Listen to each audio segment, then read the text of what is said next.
el programa de hoy estamos hablando de terremotos. ¿Y cuáles han sido los terremotos, digamos, a lo largo de la historia en todo el Perú, los más fuertes?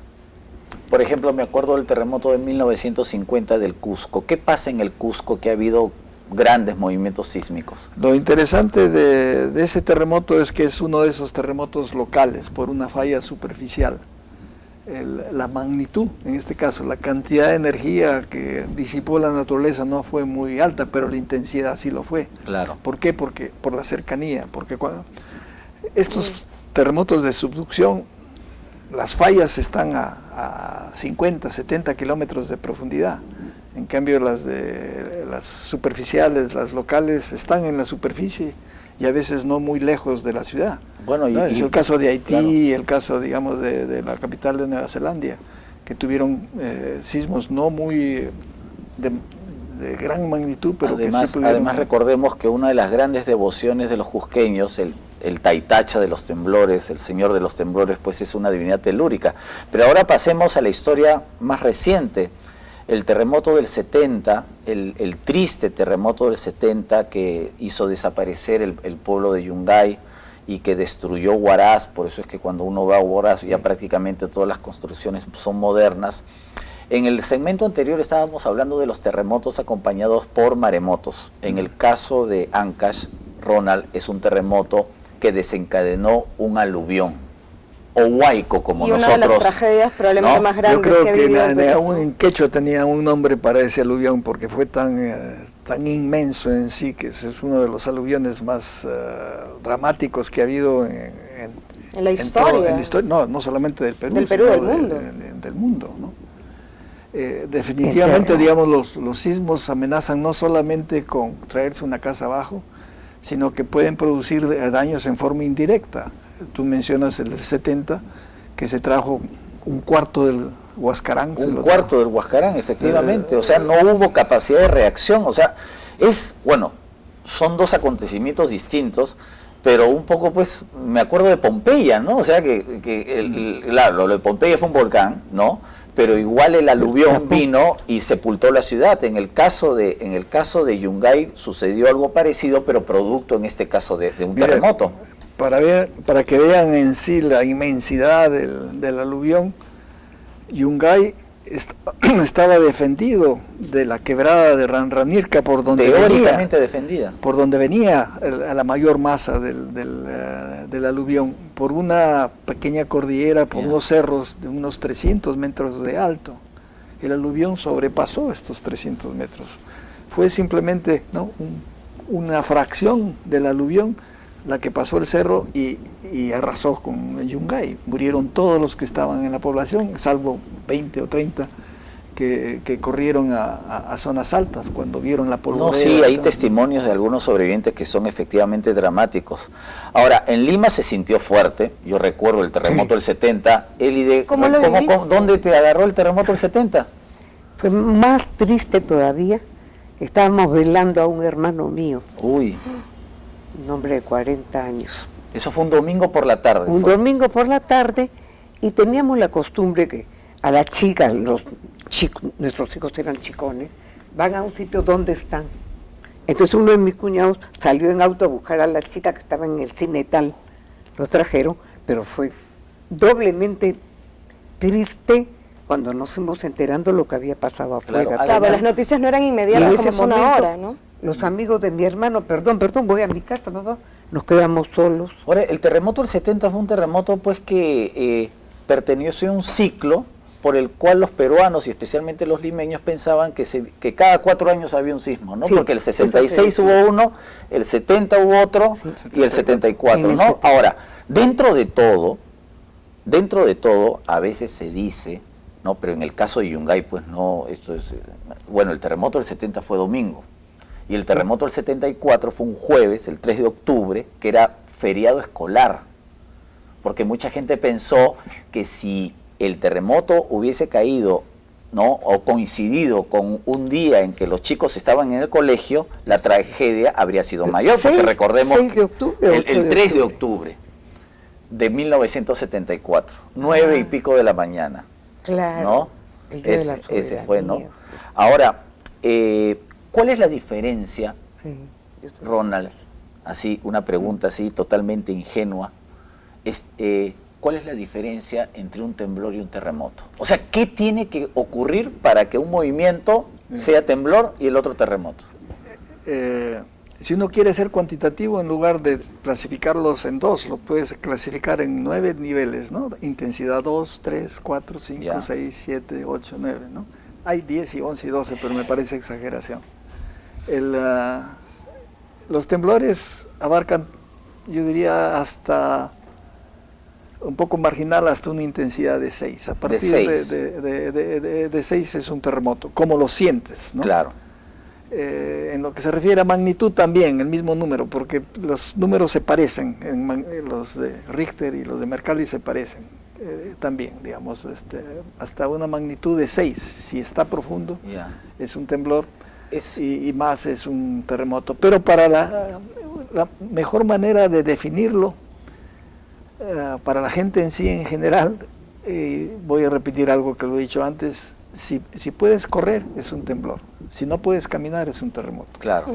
Y ojo, que efectivamente no puedes caminar. Eso, el eso suelo, hay que tenerlo presente, se porque no bambolea. hay que pensar de que del tercer piso puedes bajar tú a la calle en unos cuantos segundos y estar a salvo. Entonces nos has dado una definición bastante práctica. Si uno puede Correcto. evacuar con relativa tranquilidad, es un temblor. Si uno se tiene que quedar quieto porque se puede caer, es un terremoto. Entonces, por ejemplo, en el caso del 2007, definitivamente lo de Ica, lo de Pisco, lo de Chincha fue un terremoto. En Lima, lo que sentimos en Lima, ¿entra en la categoría de terremoto en el 2007? No. En Lima se sintió con una intensidad de 5. Ya. El mismo terremoto, la misma magnitud de Richter, se sintió en Pisco con magnitudes, con intensidades de 8 en las zonas pantanosas. Es terrible, 8 ya. En las zonas con mal suelo, eso es muy importante. Hace un momento preguntabas sobre La Molina, y yo contesté a nivel regional, pero también hay diferentes comportamientos dentro de una ciudad. Buenos suelos versus malos suelos. En las zonas bajas, con la capa freática relativamente superficial en Pisco, hizo mucho daño y ahí decimos que la intensidad fue 8. En cambio, en la zona, digamos, en sí, un poco más alta, donde se quería mover la ciudad de Pisco, no tuvo una intensidad de 7. Y lo otro que sí quisiera, digamos, en sí mencionar, antes de que se nos termine el tiempo, es que una casa bien construida no se cae, ¿no? La casa de la señora en el terremoto del 40, y eso que seguramente no era capaz era adobe, no me acuerdo. Bueno, es muy probable que no haya sido concreto armado, ¿no? Que son la mayoría de las casas. Y digamos que ahora hay reglas para que se construyan las cosas son antisísmicas. asísmicas, las hechas por un ingeniero son asísmicas. Y los tremendos edificios que hay ahora, también los son edificios. también Claro, el problema es que también hay mucha construcción informal, las mismas personas bueno, los que construyen grandes su casa. edificios no son informales. No, los grandes edificios no, pero digamos O sea, hay muchas esos casas son que sí. asísmicos. Ahora, en el caso de Lima, a partir de la década de 1890, ya empezaron a haber ordenanzas para construir con cemento, ¿no? 890. 1890, el gobierno de Piérola. O sea, ir sustituyendo un poco el adobe, la quincha, por un material más resistente. Pero no había terremotos, entonces la gente no veía la necesidad de. Fue el terremoto del 40 que dio una lección pues dramática sobre cómo construir. Por eso es que, por ejemplo, en el caso de Lima, las construcciones de los años 40 y 50 son muy sólidas, porque es por la resaca del terremoto de 1940, le meten más cemento y más fierro a la construcción, ¿no? Ahora, Ronald, hablamos hace un momento del terremoto de 1868, pero en el 2001 también hubo el famoso terremoto de Arequipa, Moquegua, que se sintió hasta Tacna y el norte de Chile, que también fue muy fuerte. De nuevo la zona que estamos hablando, ¿no? ¿No? Y ahí sí tenemos... volviendo a las posibilidades que tiene la ciencia de predecir, que es una pregunta que me hiciste al comienzo. Bueno, repito, no se puede poner una fecha, pero lo que sí se puede determinar es qué áreas tienen más probabilidad de tener un sismo fuerte versus otras, ¿no? Y casualmente una zona que preocupa es la zona sur del Perú, Tacna, Moquegua y junto con la parte norte de Chile. Claro. Porque ahí ha habido sismos como Claro, el terremoto de Santiago de la vez pasada se 68. sintió hasta Tacna. Uy, Ya, temblaron. bueno, se sintió. Se sintió, que es otra pero, cosa. terremoto no ha habido. No, ahí. no. La área que rompió no estaba frente a Tacna, estaba bien al sur de Santiago. Ahora, una pregunta técnica.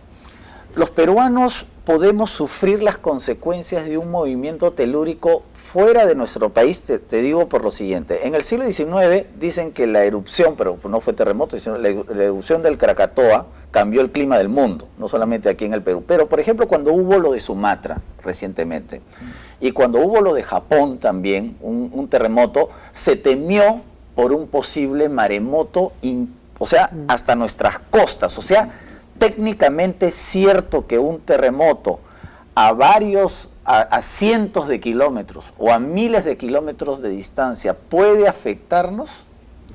El tsunami, no el terremoto. El tsunami, no el terremoto, sino la El terremoto consecuencia. produce el tsunami localmente. Hablemos Claro. del de Japón, que sí llegó Tengo fotografías de cómo llegó el de Chile a Paracas. Porque yo estaba en Paracas en el tiempo de Chile, estaba con una máquina fotográfica y el día siguiente he podido ver lo que pasó con el mar. Se retiró 400 metros y luego regresó. La diferencia entre esta marea baja y alta que produjo el terremoto de Chile, el tsunami de Chile, fueron 2,70 metros en Paracas, tan lejos. Ya. Como Pero Chile Paracas está de acá, Chile. Sí, Japón está... No, pero bueno, Chile Sí. está, no acá, bastante allá. No tan allá como en Japón, pero bastante lejos. El del Japón produjo más o menos más o menos 1 metro también. Tengo una casa de playa y tengo un bote que lo tenía anclado. A las 2 de la mañana me despierta el vecino y me dice, anda, ve tu bote, que el tsunami lo ha arrastrado. Efectivamente lo había arrastrado con ancla y todo y estaba varado en la playa. Bueno, los tsunamis se propagan igual que es una onda en la superficie del mar parecida, a otra escala, ¿no? A cuando tú tiras una piedra en una esquina de la piscina, afecta a la otra esquina. Por supuesto, cuanto más lejos estás del lugar, menor es el efecto. En el Japón fueron metros, acá fue una fracción de metro, 1 metro máximo, ¿no? Tenemos que irnos a un corte, pero regresamos rapidísimo.